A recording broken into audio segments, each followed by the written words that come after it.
And this is one of my absolute favorite fan curves. It's just a min-max fan curve. It's a curve that shows me, well, the red line, that's how I selected this fan. It's got the blue system resistance line, all that's the same.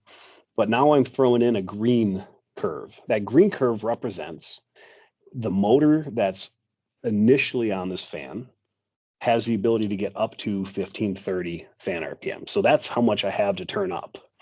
But I also have a top purple line. This one's designated 2166 fan RPM. That shows you or represents the fan's maximum condition. Like if you put the biggest motor that fan can handle, that's the construction limit of the whole works. I also kind of show a 483 fan RPM down at the bottom. And this is your typical turn down.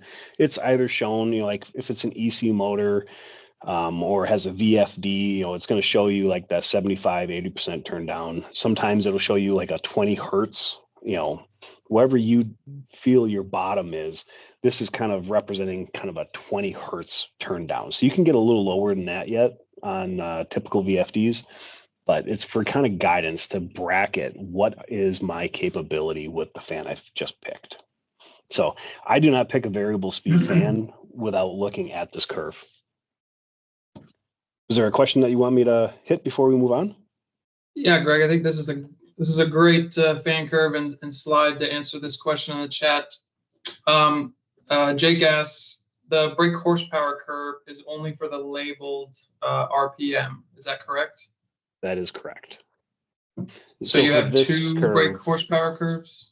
Yeah, for what's on the screen here, the one brake horsepower curve, the top one, is I say BHP at max fan RPM. So that is associated with that 2166 fan RPM. The lower brake horsepower curve is then associated to the red as selected. So that's kind of what I'm showing on the screen.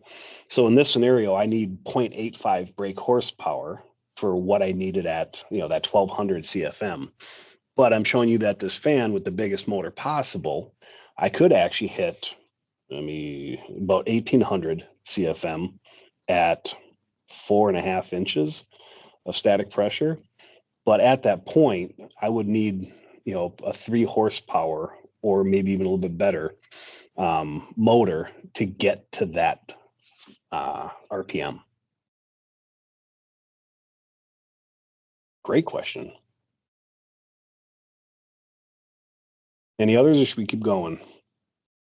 Yeah, ready to move on. All right, moving on. Oh, so I've got my fan curve. Just kind of spell these out for you. My max fan as selected. That means, the initial, I'm assuming this had a 1 horsepower motor on it. That's where you ran out of 1 horsepower.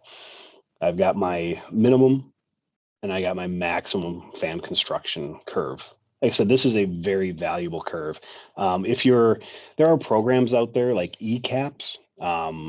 You can get in, you can sign in as a guest. It's a free account. But when you go in there, you can pick a fan, look at the fan curve. It shows you the original fan curve, but there's a little drop down and you can change it to show the min max curve. And I highly recommend it. The other part here, from this curve, I have this presentation, I have more information available to me. So like as fan as selected was 1530 fan RPM max, right? Well, quick little math, 1448 divided by 1530 is 0.95. What that tells me is if I pick this fan without bumping up the motor size, I am knowingly picking a fan at 95% of its capability. That's awesome if you have need for a lot of turn down, or you want to keep the motor as small as possible. But it also tells me that I only have the ability to turn my fan up 5%. If you are less confident in this project that you're working with, is that a good fan selection? You may get on site and find that now I have to put a bigger motor in it because I had more static pressure, right? I only had 5% as ordered. Also, one thing that this fan curve kind of builds into me is, hey, this fan can accept larger motors, right? That purple line's pretty far away. I can get up to a 3 horsepower motor in this. This is good because if I did have a problem, I could bump up to a 2 horse or a 3 horse. Some of the fans you're looking at, that green line might be right on top of the purple line. And in that scenario, it's telling you this is the biggest motor that this fan can handle. And if you have a scenario where you're short on air and you want to speed up, you're probably looking at a fan replacement, not a motor or drive set replacement.